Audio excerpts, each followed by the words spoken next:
All right, well, welcome everybody to our forum. Today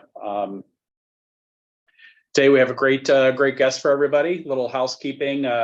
Please make sure that your video turns on. We understand that even though this is taking place during our lunch hour, feel free to join us and with your video. I think even last time we had somebody working out, and it's like, yeah, feel free to turn on your video. We don't mind seeing you sweat. Just we definitely want to be able to see people's reaction. We're trying to create a community where we feel like we're all in the same room together.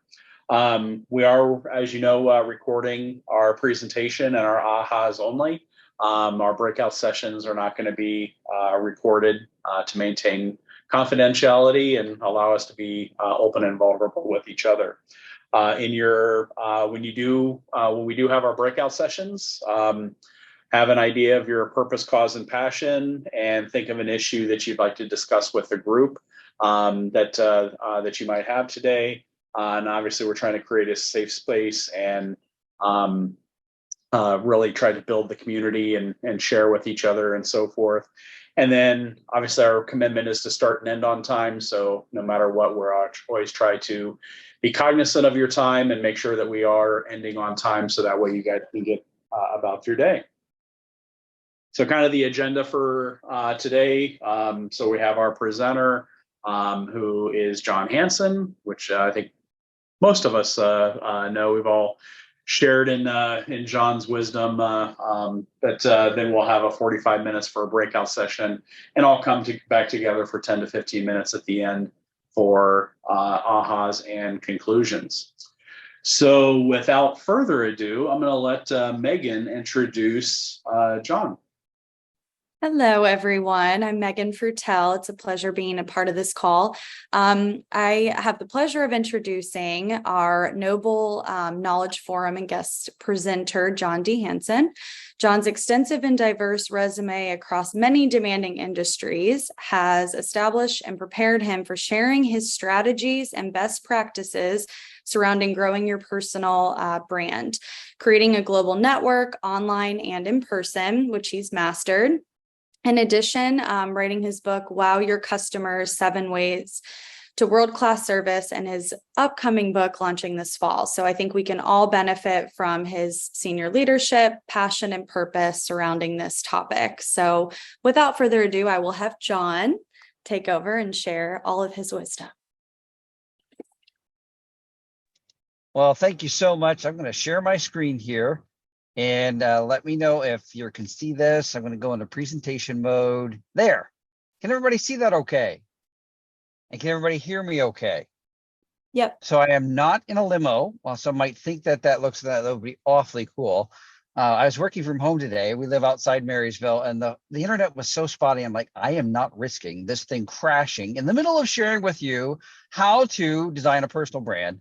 So I am set up in a beautiful park outside Marysville with great Wi-Fi, and I am hotspotting off my phone. So that's why I'm in this unusual setting. But you know what? Personal brand has absolutely nothing to do with where you're sitting right now. It has a lot more to do with, well, who's sitting there. And that's what I want to talk with you about today. Before I start into this, though, I want to tell you 2 things. Number one, I want you to kind of hear kind of a story real quick about my background. So you can go to my LinkedIn, and I highly recommend that. I love to connect with people. I'm connected with lots, but I'd love to connect with you if we're not already. You can kind of see what I've done in my work history. But what I will tell you is with only in the past few years, have I really started getting intentional about what is my brand and how do I make the most impact with that. Before that, I had no awareness whatsoever. I was in a corporate role. Everything came to me. And I was very focused on being a very productive and very accomplished team member. But I had no awareness of personal brand. And that might be true for a lot of you. That doesn't matter if you're an entrepreneur, intrapreneur, a business owner, a professional that's self-motivated. This applies to everyone, seriously. The second thing is here on this slide, you can see my contact info.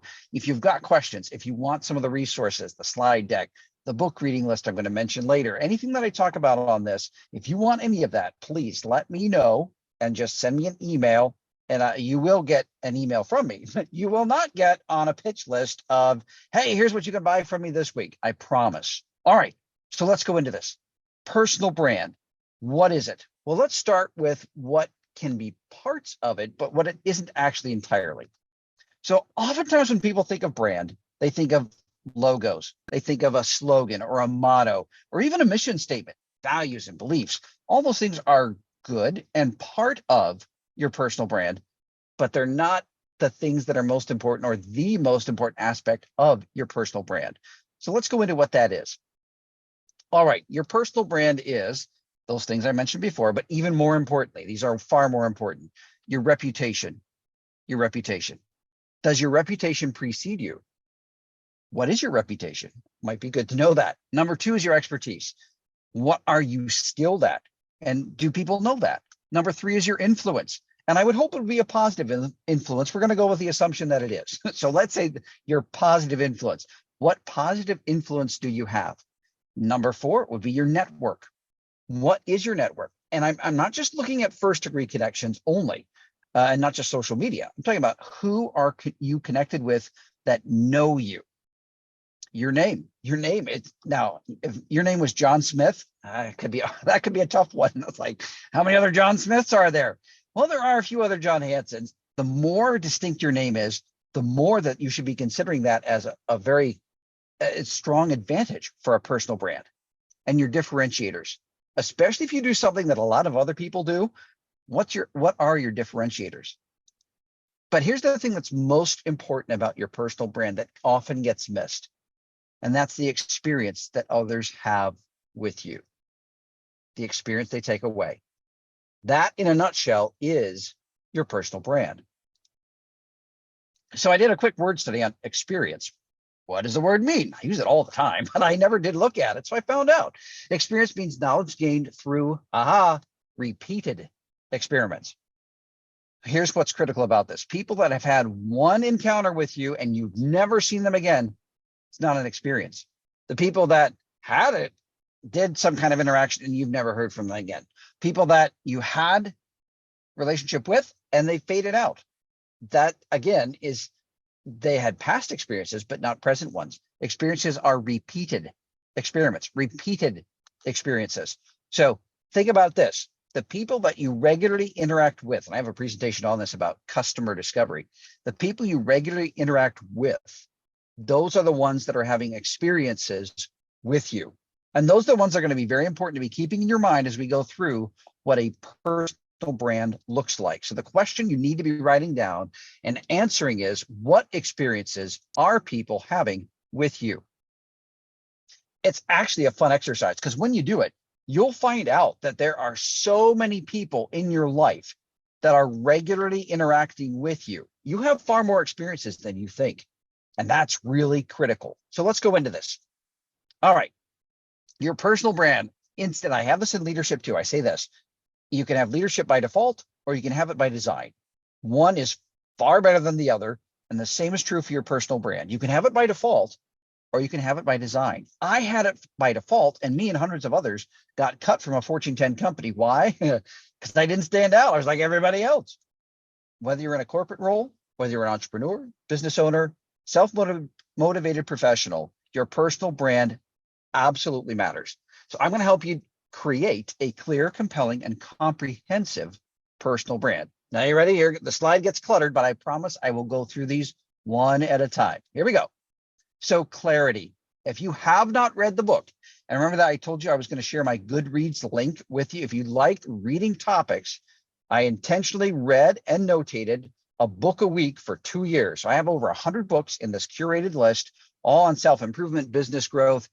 None of it is, unfortunately, and none of it's fiction. So if you're into science fiction or fantasy, you won't find that on this list. If you're looking for ideas on how to self-improve, how to grow your business, how to grow your brand, I got some great ideas for you. Just ask for the link when you send me an email. Clarity. In the book that I'm going to recommend to you, Building a Story Brand by Donald Miller. This has to be one of the books you have to read. If you have not read it yet and you really want to grow your personal brand, you have got to get this book. Building a Story Brand by Donald Miller. In it, he says, clarity attracts, confusion repels.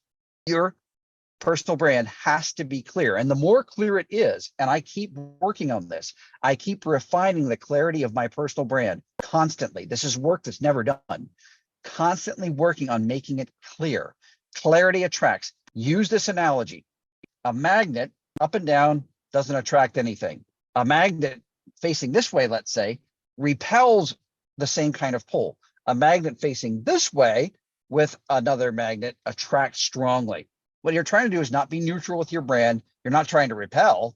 What you're really trying to do is attract in alignment with who you're ideally looking for. When I was in personal networking and I was in these groups, it bothered the heck out of me when I would ask people, so who are you looking to connect with? And they would tell me, oh, I can help anybody. Yeah, that is not true. Listen, if you try to help everybody, you will end up helping nobody. Same is true for your personal brand. If you're trying to attract everyone, first of all, even Amazon can't take care of everyone. So that's not realistic. What you really want to do is dial into who are your ideal clients. Remember that exercise that I told you about who are you regularly interacting with? Find out the people you're regularly interacting with that really like you, that really believe in you, that have done repeat business with you. That's already giving you an idea of who your ideal clients are. Your differentiator. I hope you have more than one, but even if you only have one, how are you different from all the others that are offering the same kind of thing that you're offering? If you're not clear on that and you're not differentiating, then you're like everyone else. And we know how hard it is in today's world that's filled with so much noise and so much content. How do you stand out? Now, let me give you a word of caution. Differentiators are not your core values. I hope you have integrity, but if you put integrity as one of your differentiators, then you are inferring that the others in your category don't have integrity. That should be a given. Don't list things that are givens. List things that make you unique in what you do. If your BHAG is not clear, and I hope you have one, big, hairy, audacious goals, at least one that's like, I'm shooting for the stars. Well, if you don't have that, then you could end up being that hamster on the wheel that the wheel is just flying, but you're not making any progress. Why? Because you really don't know what you're going after. Or the people exercising on their lunch break, boy, they're going 7 miles an hour. They are dead out sprint, right? But they're not going anywhere because they're on a treadmill. Your BHAG helps you know, am I going in the right direction towards something? Now, how is it compelling? Does anybody know, and I really would ask you to do this, come off mute if you would, and tell me what WIIFM or WIFM, as it's called, what does that stand for? Does anybody know? If you do, please come off mute and tell us. WIFM. No? Oh, come on. Oh, I am sharing all kinds of new information for y'all. Here we go. I know what it is. Yes, Sorry. go. It's what's in it for me. We have a winner. Brian, I know, Sherry, you had your hand up. You were probably going to say the same thing. What's in it for me? That's what they should be asking. Your personal brand, when you are putting something out compelling, should answer that question. What's in it for them? John, that sounds awfully harsh. It's the truth. How are you going to differentiate yourself and your personal brand if you don't have something that's in it for them? Story Brand. I'm telling you, you've got to read this book because it lays out 7 steps on how to make your content, your website, your personal brand, how this makes them the hero and not you. I'm telling you, if you hit somebody's website and they are the hero, not the clients they serve, then they've already put themselves out there rather than who they best serve. And you're thinking, well, that doesn't make any sense. Your story brand should be helping make them the hero. How do they fit into that? Your story brand, your personal brand is designed, especially if you're trying to attract clients, right? And we all are, then you've got to make it, how does that cast them as the hero? You're the guide. You're wanting them to be Luke Skywalker and you're wanting to be Obi-Wan Kenobi for a Star Wars reference, okay? Obi-Wan had a significant role in the film, but he wasn't the hero. So personal brand is making yourself defined as the guide, not the hero. Next thing is another book you have got to read. They Ask, You Answer by Marcus Sheridan. This gentleman, he had a pool company in Virginia. He and two other guys, they almost went out of business in '08. And he said, we cannot rely on business growth solely from all of our outbound sales efforts. It just won't work. There are too many other pool companies doing the same thing. So what he did over a weekend was he sat down and he asked 100 of the most commonly asked questions, and then he answered all of them, and then he put them on their website. He created and answered the most commonly asked questions, and here's what they found. When people hit their website, they dove deeper and deeper because the information was there. By the time they reached out to them, they reached out to the pool company. By the time they reached out, they were 70% of the way to making a purchase. All they had left to do was, do we trust you? Because all their other questions had been answered. The more information you put out, now you say, well, I can't give pricing. That's okay. Give a range. Here's a range. Here's a range of what I offer. Here's what it costs, depending on what you do. A range is better than nothing. I am one of those consumers, and I think you might be too. Call for pricing. Oh, what does that mean? You're going to talk to a salesperson. I don't want to talk to a salesperson. I don't want to be sold, but I don't want nothing either. Give them a range. They ask, you answer. Must read. Does it meet a need? I worked for a company for 2 years. I have set records in sales in multiple industries, not because I can sell you this pen, because I'm good at building relationships and earning trust and figuring out what they need and connecting them with that. This company, I tried everything possible, and I onboarded one client in 2 years. So I'm having lunch with a consulting friend of mine, and he says, John, if you have tried everything, and you really have, I can tell you have, and you've done well in other areas of sales, right? If this isn't working, it's because the market doesn't want it. The market doesn't need it. It could be the greatest thing. You could be selling the best looking horse and buggies in downtown Dublin, but I'm telling you, you're not going to see the sales as you would if you were selling them in Amish country. Is there a need in downtown Dublin for horse and buggies? Last I checked, no. So it doesn't matter how great your idea is, you've got to make sure there's a need for it in the market. Now, let's talk about, wait a minute. There we go. I can't see there we go. Comprehensive. I could see you all, but I couldn't see that right side of the screen. Comprehensive. Check your circle, meaning who is in your circle? Are they people that believe in you? Are they people that are steps ahead or ones that have succeeded tremendously? If they're not, and you're in a circle mostly with peers or some people that don't believe in you or some that are naysayers, these can be relatives sometimes. These can be people who are simply satisfied with where they're at in life. You have got to check your circle and then find a circle that will help you grow, that will help you reach that do have compelling personal brands, because you want the same. Get into a circle that's going to help you grow. That's got a great personal brand. In your networking, Chris Borja has some excellent stuff on this. His book on networking is genius. And I happen to be in David Meltzer's private coaching group, and he says, be more interested than interesting. Chris Borja teaches the same thing. If you want to be effective in networking, it's got to be about learning about them first and heavily before it's about you. So many times in networking, it's like, let me tell you what I do. Here's my elevator pitch. Do you want to buy? Do you know somebody who wants to buy? That's not networking. You're trying to identify people who are in alignment with. Remember, we talked about the magnet. Who is a great fit for your personal brand? Who is going to help grow your personal brand? Who has a great personal brand themselves? That's what networking should be about. Not trying to the numbers game of trying to get lots of people that will buy or tell you people who will buy. Social media, this could be a thing in and of itself. My gosh, social media. LinkedIn just changed their algorithm. I've got a link I can share with you that I got through LinkedIn.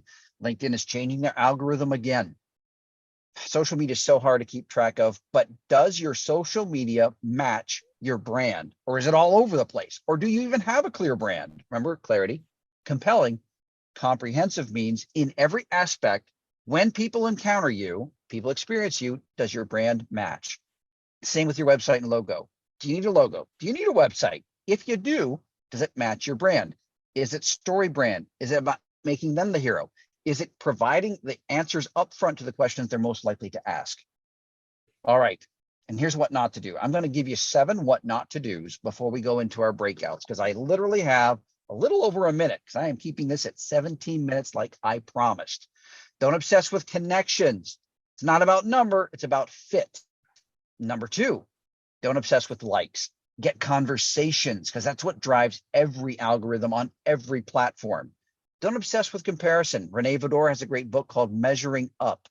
Don't measure yourself to others. Measure yourself today to where you were last year, 2 years ago, 5 years ago. Your brand is what you're growing, not somebody else's. Obsess with productive activity, not busyness, not the hamster wheel, not the treadmill.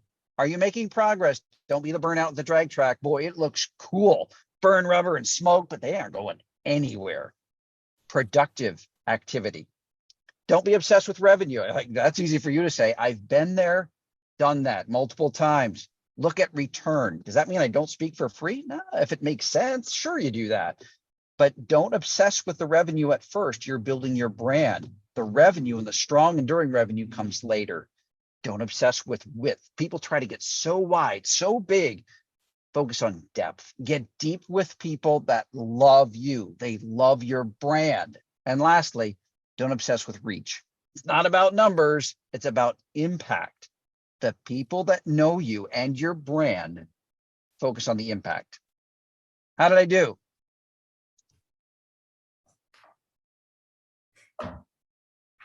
I know I'm probably talking like 100 miles a minute, but I had so much in there. I'm like, I got to talk fast, but they do have a slide deck I can send that, and the notes that I'm sure you took, plus the small group discussions will help break down some of these things that jumped off the page at you. So I did not get bribed. I promise when these small groups break up, then whoever I end up being in the group with, I don't know if that's a good thing or a bad thing, but I hear that's how they do things around here. So if I see in a small group, I look forward to the discussions and the aha moments we're going to have. Awesome. Thanks, John. Any questions or comments or ahas from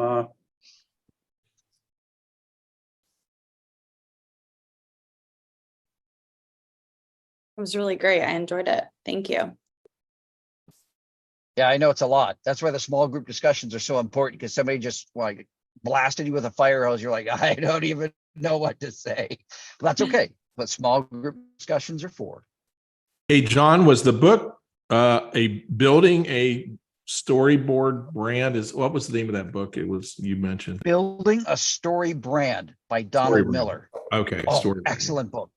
Yeah, by the way, that's why you see Mission Impossible and Fast and Furious 9. We'll probably see 12 and 23 and 24, because they follow the same pattern.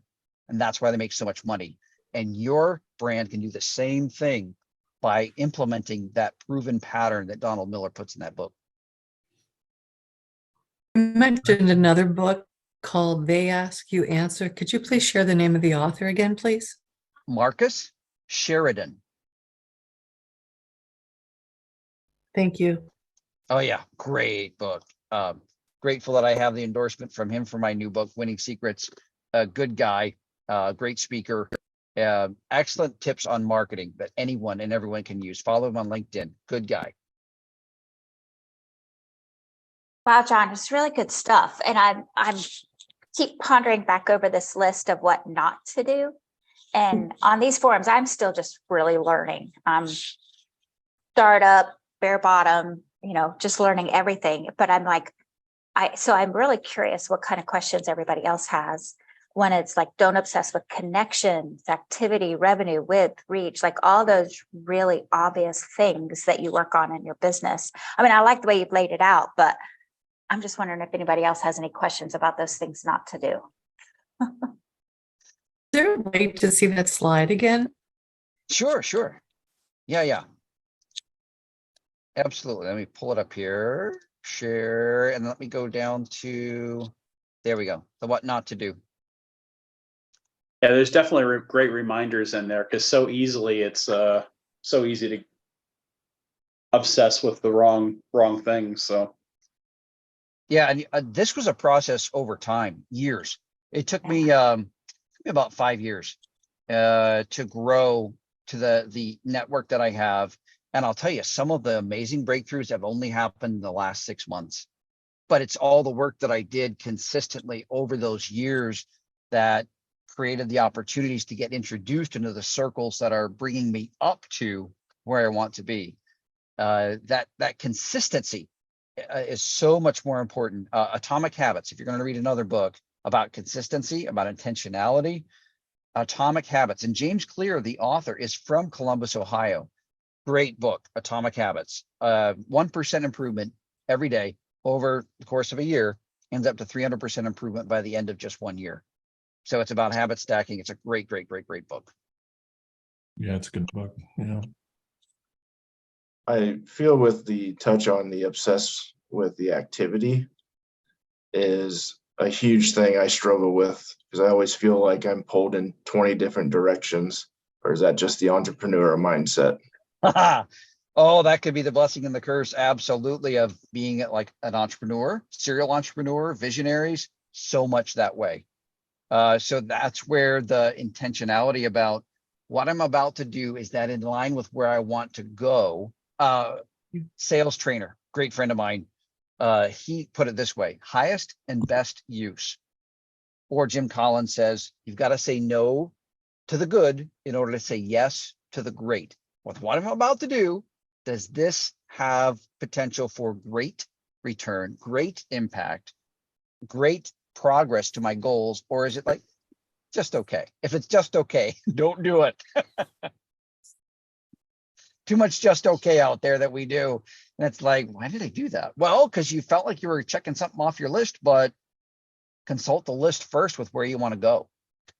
And when I hold things up, when I hold them up to a measure of this, does this have greatness attached to it, Steve? Boy, that list gets real short real quick. Well, to touch on that, it's funny because I have something that I took on. And if you go back to your other slide about what to do, to attract by bringing in and being to your word. I took a project on months ago that got sidetracked, and it has no end gain for me, but it's my integrity of saying like, hey, I have to finish this, even though there's no output for me. But it's more of like, it's my word, it's my brand, as you say. So it's like, I have to complete this just to complete this, even though it's not going to be anything gainful in the end. You know what? That's so well said, Steve, because that is your personal brand. Your reputation was number one that I listed a few slides back. But it's also helpful if you glean from that, like, this is something that I won't say yes to in the future. What we learn to say no to always comes from, almost always. Sometimes you can get it from a mentor, but most often it's from experience in life of like, I'm not going to do that again. How many things did we do as a kid that we hopefully didn't do again? I say hopefully because there's some, my oldest son was so impulsive. There were things he would do without thinking, and he did that more than once. All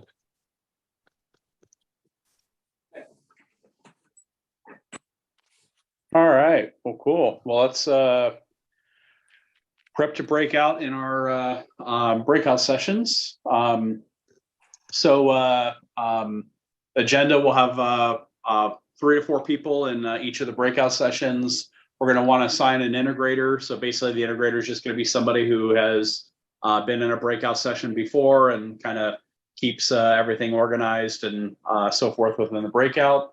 But most important is to assign a timekeeper. So this will be somebody who can keep track of time and make sure that everybody gets a chance to prepare. So our breakout session will be for about 45 minutes. So we want to divide up the time equally for everybody to be able to present and talk about their issue.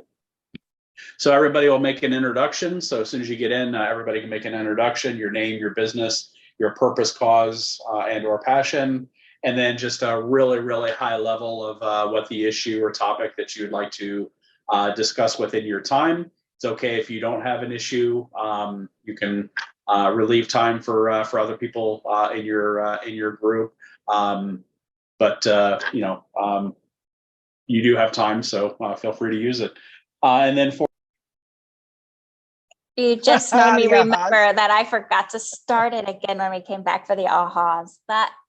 So You yes, recorded the first part, right, Susie? I did. I just forgot to push play when I came back. So sorry. Well, But we all know the ahas. The people that didn't tune in, they're the ones that they're missed the ones out. who missed it. Yes. Yeah. We can type So- them out in the email. So Yeah, so when I send out the recording to everybody on the call today, I'll leave John's email out of the blind copy so that you'll all be able to reach out to him if you have other questions and need for resources, okay?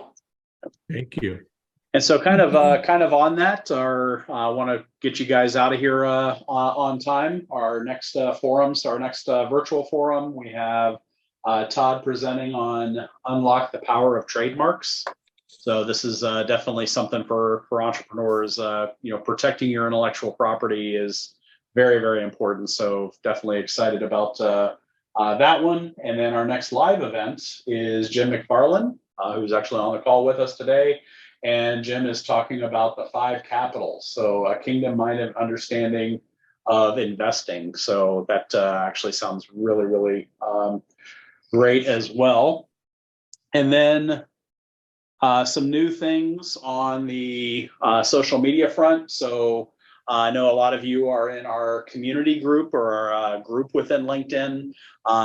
We do have a new company LinkedIn. So the community group that most everybody is in is going to become more of the private community group. And those are going to be for people who are actively engaged and wanting to, get inspirations and be able to share with each other.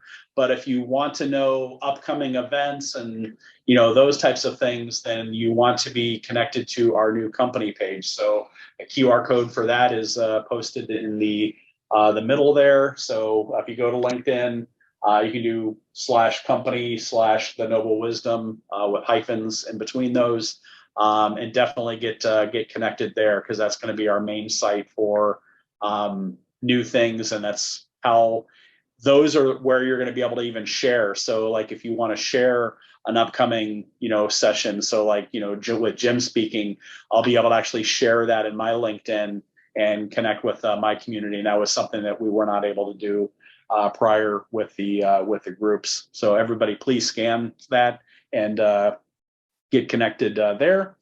And then somebody talked about the recordings being available. So we are starting to post these on YouTube. So the challenge with the email link that Susie sends out on these is they're only uploaded in Zoom for a short period of time. So if you want to reference this video, from John's presentation a few weeks from now, then it's no longer going to be on Zoom. So our goal is to transfer. I think we already have 3 of the sessions. For those of you who missed the Dale Lear presentation, which was awesome. We have that one posted up there. We also have Rai Diagero's session posted up there. So we have some really good content that we're starting to get posted on the YouTube. So please subscribe and to our YouTube channel, so that way you get alerts on what we have coming up. So that is everything that I have. I hope everybody has a great day. Okay. Thank you very much. Thanks, Thank everybody. you. Thanks for coming, everybody. See you next Thank time. you. Bye. Bye. Bye. I hope everybody